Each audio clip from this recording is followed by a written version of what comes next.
Hello and welcome. Today we'll be making these spooky eyeballs. Grab your supplies and let's do it. Using your rolled out ball of green clay and your rolled out ball of yellow clay, press the yellow clay into the green clay until it is flush against the green eyeball. Now press in a small ball of black clay into the yellow clay.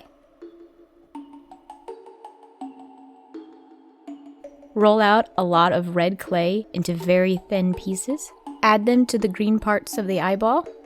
Place them so that they point and curve in different directions, kind of like branches. The more randomly you place them, the better.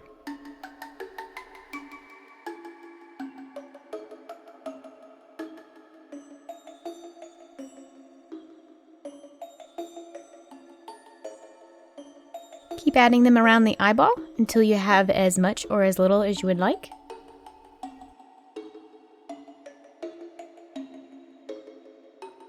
Pre-poke the hole for your eye hook.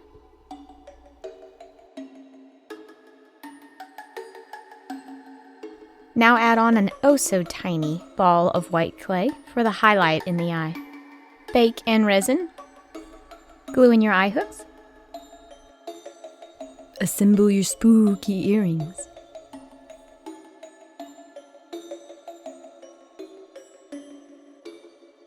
I've got my eyes on you. Here they are. Please check back tomorrow and every day for the month of October. I will be posting a total of 31 videos this month for my 31-day spooktacular. Thank you so much for watching. Bye! Boo!